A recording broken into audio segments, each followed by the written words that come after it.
Hi,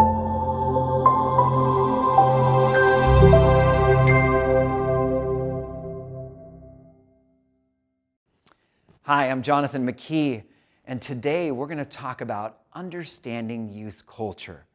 In other words, as we look at young people and the world they live in, what are some of the ideologies, philosophies, theologies they are gleaning from the world around them? There was a recent report from Common Sense Media that examined exactly how many hours a day young people were absorbing entertainment, media, and technology. And the results were that young people are absorbing a ton from these sources. As a matter of fact, when they looked at the lives of 13 through 19-year-olds, they averaged almost 9 hours a day. As a matter of fact, 8 hours, 56 minutes to be exact. When they looked at the lives of 8 through 12-year-olds, they're absorbing almost 6 hours to be exact, 5 hours and 55 minutes a day when you combine all the TV, music, internet, video games, apps, all that. The question we might ask as youth workers who care about young people is, what are they gleaning from these sources? What kind of messages are they hearing?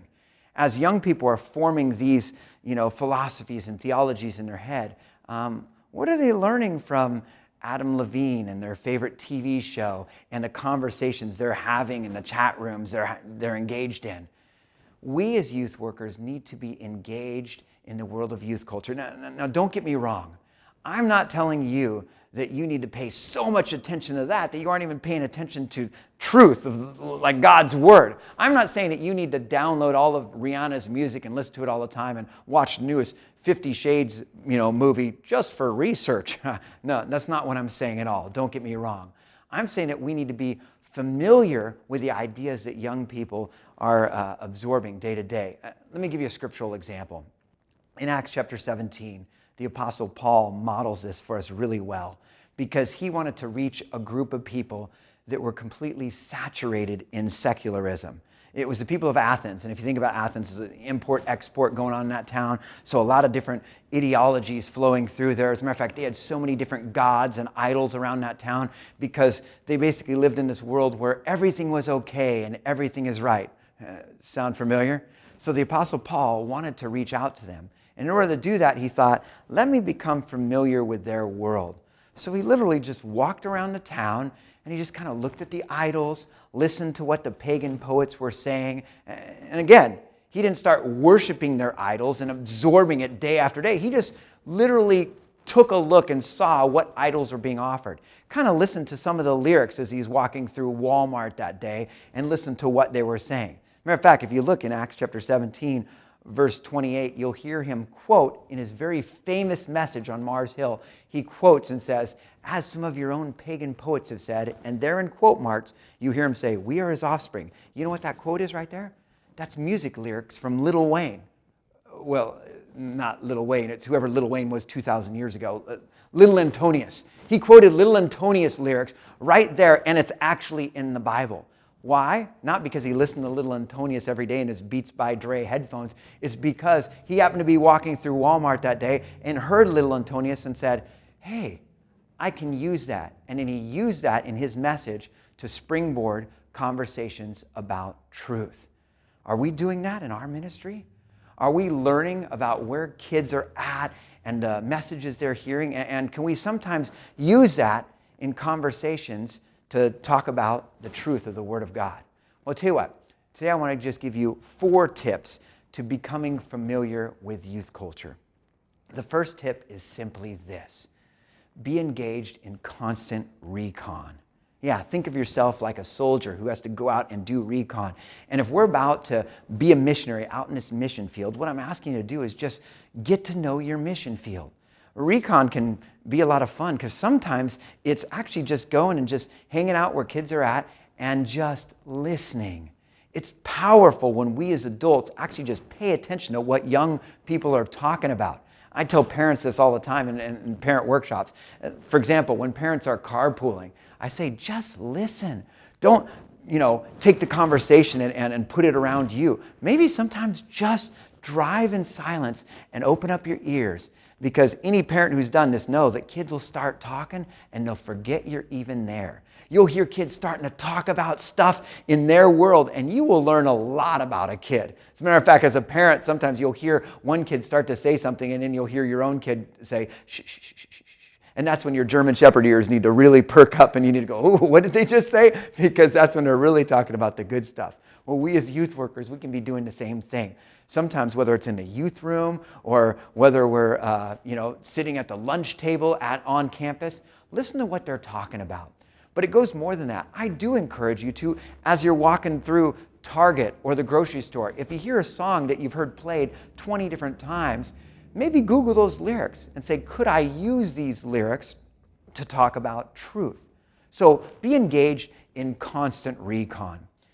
Secondly, the second tip I want to give you to help keep familiar with this world of youth culture is have a handful of questions in your back pocket. So let's say you're driving on the street and you see a billboard. You're in Target and you see a music video playing. You're in the grocery store, you hear a song playing. Or you're hanging out with kids and they're playing a certain type of music. It's good to be able to sometimes ask a question.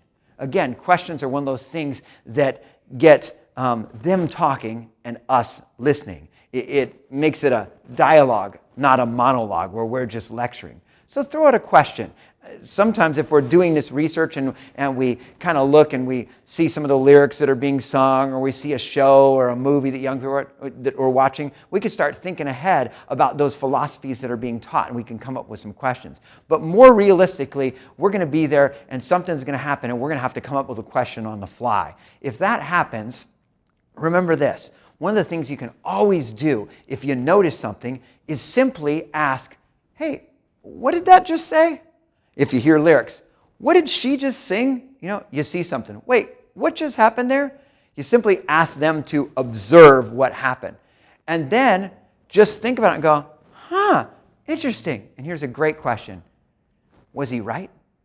Just ask, was she right? Hey, she just said this. Was she right? Now you're asking them to basically kind of reach into their set of values and share that. Then from there, if it's appropriate, you could even say, what's the Bible say about that? Now, remember, when we're asking these questions and stuff, we're not doing it judgmentally. We don't want to come across as this person that's, kind of the Debbie Downer in the situation. If you hear somebody who's singing about racy stuff, don't be like, so what's that slut singing about? No, that's not what we're trying to do here. Compassionately, empathetically go, what did she say? What does she mean by that? Is she right?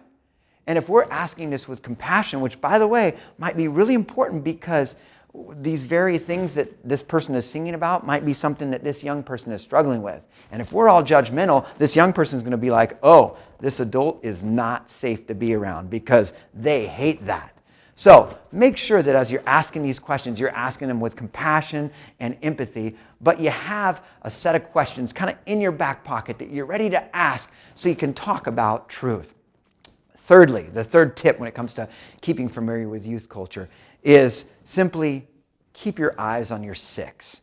And the reason I'm saying that is because if we're out there doing recon and we're out in this world that's kind of full of sometimes some racy stuff and some raunchy stuff, let's not be stupid and convince ourselves that we need to start saturating our own lives with these messages. No, we need to keep our eye on our six. And what I simply mean by that is that the devil is prowling like a roaring lion and he is waiting to pounce on us. And we got to be careful because at any moment he is ready to he wants to take advantage of the fact that if we're stupid enough to late at night go, I'm going to do some research and look at some of these racy videos firsthand to see how naughty they really are. It's probably not a good idea. Again, like the Apostle Paul, we should become familiar with the culture around us. We shouldn't saturate ourselves in said culture. So keep your eye on your six. Be prayerful about this. As we're listening and getting a peek in their world, it's good to kind of be familiar with what's going on, but that doesn't mean start saturating this stuff in our lives again and again. Tip number 4, keep quality resources at your fingertips. Cool thing about the internet is there's so many great youth ministry resources out there. And there's websites devoted to youth culture. In other words, there's somebody out there doing the research for you. And it's great. You could just read an article about this. Go to cpyu.org. There's this guy named Walt Mueller who really the focus of his ministry is studying youth culture and talking about how we can use it in youth ministry. There's great youth culture resources all over. There's a place called the Youth Culture Report, and you can subscribe to their tweets and their newsletters, and they'll constantly tell you about what's going on in the world of youth culture. At our ministry, at the Source for Youth Ministry, you go to our website, my blog, and we have these youth culture window articles where we constantly keep youth workers aware of what's going on in the world of youth culture. So keep some of these resources at your fingertips because those resources will do the research for you. I hope these 4 tips help you to stay aware of what's going on in the lives of young people today. Because when we get to know their world, we can better reach out to them. Thanks so much for what you do in the world of youth ministry.